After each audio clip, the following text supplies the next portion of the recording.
Eh bien, salut les amis, j'espère que vous allez tous bien. Je vais très bien également. Alors, le 20 décembre passé 2024, Monsieur Talon, le président de la République béninoise, a encore présenté un discours devant le Parlement au Porto Novo, le capitale du Bénin, où il a présenté l'état de la nation. Il a pris le temps d'aborder plein de sujets dans son discours, et des sujets qui sont d'ailleurs très intéressants. Et dans cette vidéo, je vais essayer de partager cela avec vous, partager quelques extraits très importants, une partie très importante toujours du discours avec vous, afin que vous puissiez voir sa vision. Il a également abordé le sujet de l'organisation des élections 2026 qui arrive très bientôt. Et aussi, il faut rappeler vraiment que c'est la 9e fois que Talon fait ce genre de discours depuis 2016 jusqu'à l'heure où nous parlons actuellement. Alors, je vous fais découvrir le contenu du discours. Monsieur le Président de l'Assemblée nationale, Mesdames et Messieurs, représentant la nation béninoise,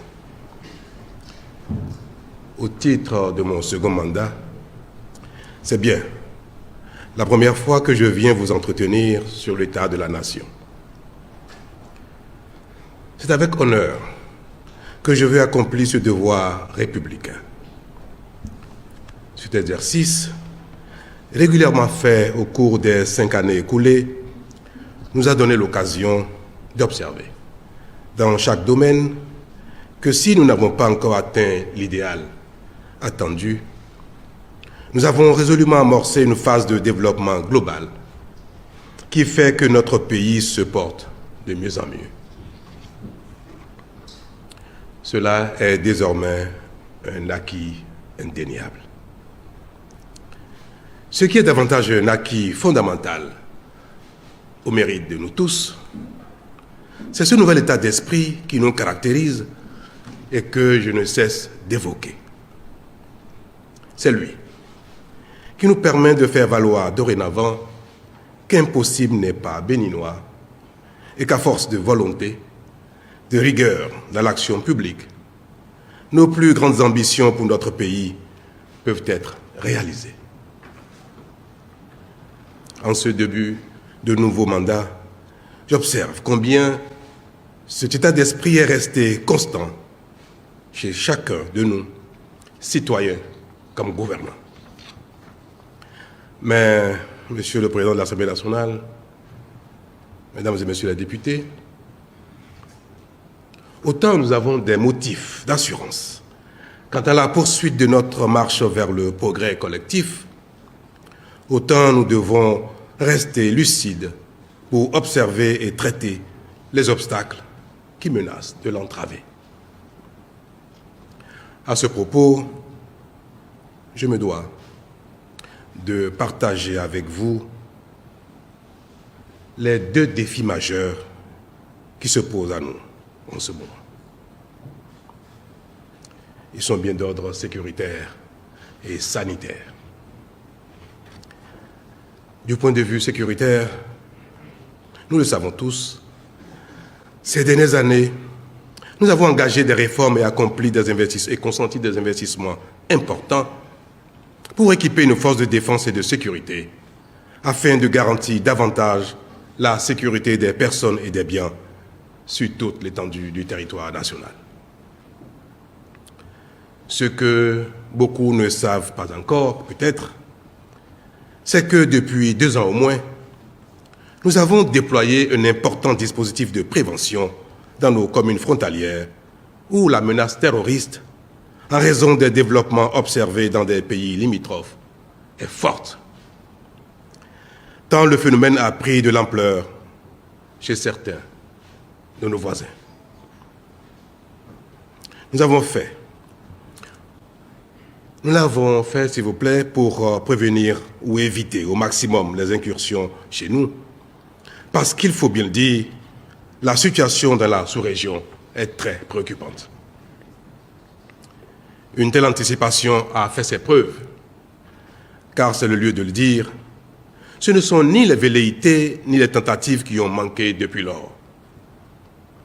Mieux, nous avons régulièrement procédé à des interpellations justifiées. Cependant, malgré nos précautions, nous avons été éprouvés à plusieurs reprises ces derniers temps, ces derniers jours.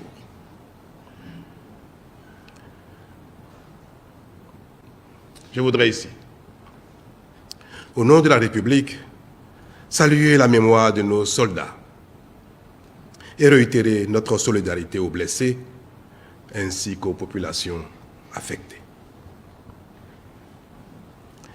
Ces faits, au-delà de troubler notre quiétude, nous rappellent davantage notre obligation collective de préserver l'intégrité du territoire, l'unité nationale, la concorde et l'harmonie qui nous caractérisent malgré les désaccords sporadiques inhérents à la vie en communauté. Cela est si vrai que c'est bien en cœur que nous avons marqué notre indignation face à ces attaques ignobles. Quoique douloureux, ces faits ne doivent pas nous décourager, encore moins nous détourner de notre objectif, celui de consolider les progrès déterminants qu'ensemble nous avons réalisés ces dernières années. Comme nous savons le faire désormais, mus par notre nouvel état d'esprit, nous serons, à l'avenir, encore plus déterminés et plus vigilants. À cet égard, le gouvernement prend déjà des mesures fortes et poursuivra les investissements nécessaires pour que notre dispositif soit renforcé en moyens tant humains, logistiques que technologiques, afin que ce genre d'incursion sur nos territoires ne puisse continuer. Vous l'aurez compris, les capacités opérationnelles de nos forces de défense et de sécurité seront considérablement renforcées. Les moyens leur seront donnés à suffisance pour leur permettre d'assurer la protection optimale du pays tout entier, de sorte que, même dans leur propre rang, il n'y ait plus d'autres victimes. Dans la même logique, la coopération avec les pays limitrophes sera accrue pour mutualiser les moyens de prévention et de lutte. Monsieur le Président, Mesdames et Messieurs les députés, l'autre défi du moment, c'est bien la pandémie de Covid-19. Elle ne cesse d'éprouver le monde et de compromettre gravement l'économie. Aucun pays n'est épargné, y compris le nôtre. Fort heureusement, la situation n'est pas désespérée. La mobilisation de la communauté internationale, notamment scientifique, permet d'y faire face avec un certain succès, malgré les mutations prévisibles du virus. La mobilisation de la communauté internationale nous permet donc d'espérer et de constater que la situation n'est pas désespérée. Les différents vaccins apportent des réponses pertinentes et palpables. Aujourd'hui, la quasi-totalité des cas graves et des décès concernent les personnes non vaccinées. Malheureusement, beaucoup de réticences injustifiées s'observent encore ici et là, et le Bénin n'échappe pas à ce paradoxe. Cela constitue, pour les gouvernants que nous sommes, vous et moi, Mesdames et Messieurs les députés, une préoccupation majeure et un défi que nous devons relever à tout prix. Là-dessus, notre devoir en tant que dirigeants, c'est de rassurer nos concitoyens, c'est de ne pas les laisser à la merci des courants complotistes qui prospèrent sur l'ignorance et la peur des populations. Notre devoir, dans ces conditions, c'est de leur dire que les vaccins restent leur seule solution objective pour venir à bout de la pandémie. Et notre pays doit relever sensiblement son taux de vaccination comme de nombreux autres pays l'ont déjà fait. C'est la seule manière de revenir à une vie normale, et les pays qui ne l'ont pas fait risquent de devenir des foyers de complications diverses surtout avec la multiplication des variants, les uns plus virulents que les autres. C'est une perspective qui pourrait conduire à la stigmatisation des pays qui se retrouveraient dans une telle situation. C'est pour l'éviter que nous avons mis l'accent sur la sensibilisation et la vaccination de masse. Grâce à cette stratégie, les chiffres commencent à s'améliorer et nous devons renforcer cette dynamique qui s'observe maintenant. Nous devons le faire pour contribuer au nouvel équilibre du monde, car en l'état, nous observons combien il se dégrade. Comment, Madame, Monsieur le député, ne pas, par exemple, observer que la cherté actuelle de la vie est principalement due aux effets induits de la pandémie. Les prix des produits manufacturés flambent, autant que ceux des produits d'exportation ou des matières premières, sans oublier ceux des moyens de transport. Nous le ressentons gravement, chacun dans son panier.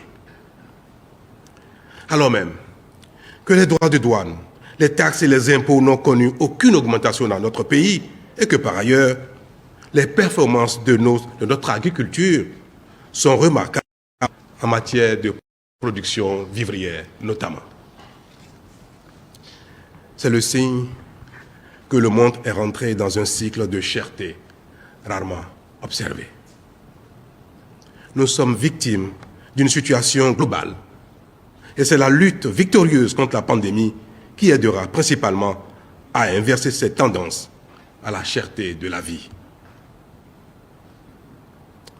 Mesdames et Messieurs les députés, ce que nos populations constatent ici, les souffrances qui ne cessent au jour le jour de malmener nos concitoyens sont essentiellement dues aux conditions néfastes de la pandémie.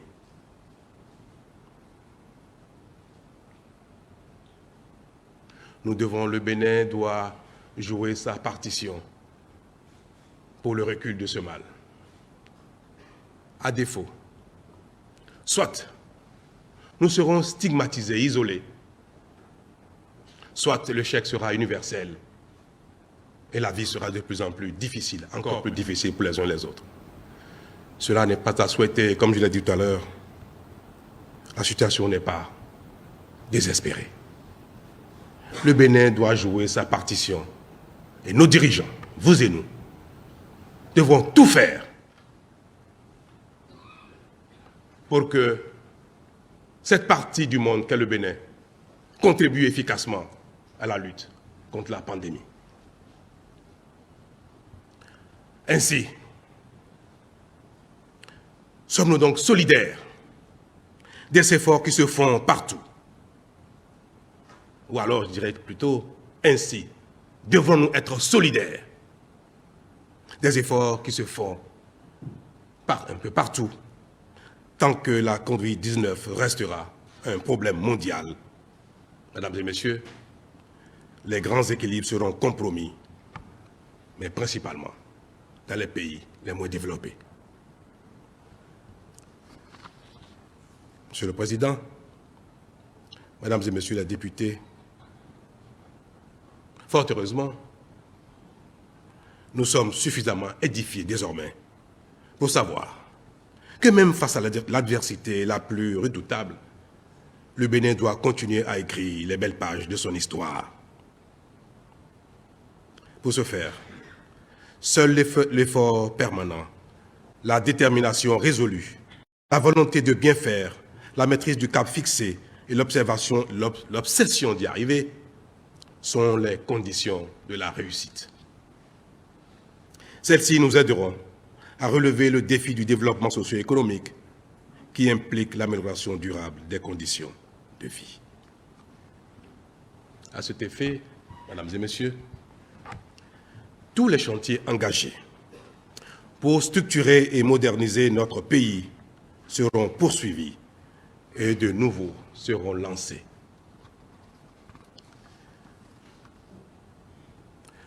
C'est ce qui traduit justement le programme d'action du gouvernement 2021-2026 que nous avons adopté il y a quelques jours. Il porte nos ambitions, mais traduit surtout notre détermination à bâtir un pays où il fera de plus en plus mieux vivre pour chacun. Durant le quinquennat qui commence, le gouvernement fera tous ses efforts pour amplifier nos progrès et nous faire observer que ce qui a été fait durant les 5 dernières années ne sont que le début d'une épopée. Mesdames et messieurs, nos réalisations pendant le quinquennat qui commence seront observées peut-être 2 fois, 3 fois plus que ce qui a été fait précédemment. C'est cela, désormais, notre marque. Et je voudrais inviter les uns et les autres à observer ce qui va se passer. Le Bénin désormais béni. Nous serons à la hauteur des attentes qui ont été si longtemps insatisfaites. Monsieur le Président de l'Assemblée nationale,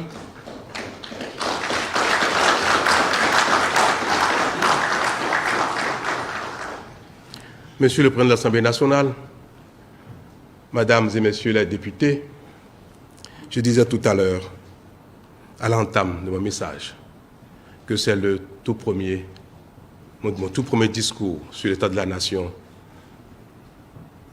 en ce qui concerne mon second mandat. Je n'ai pas dit le deuxième, le second.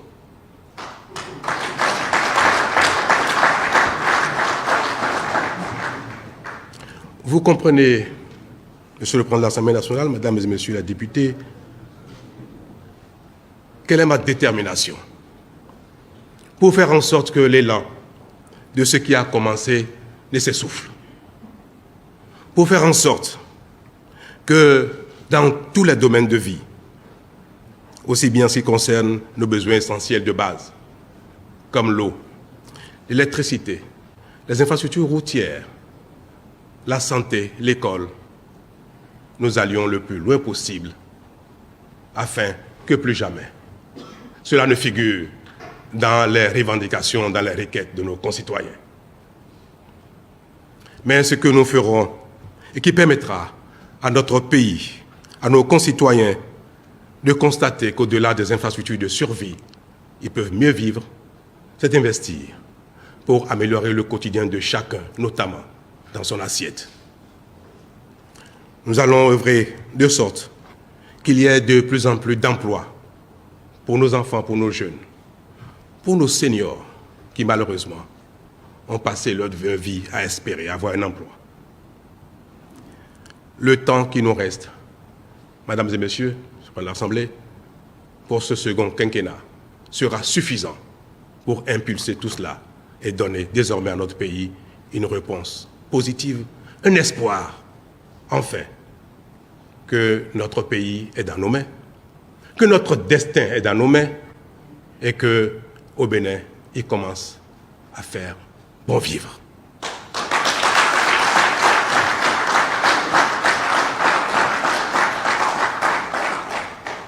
Monsieur le Président, Mesdames et Messieurs les députés, cela est à notre portée, n'est-ce pas?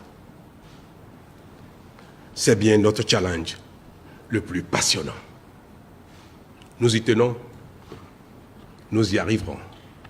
Nous venons de loin, comme on l'a déjà dit, mais nous irons le plus loin possible. Parce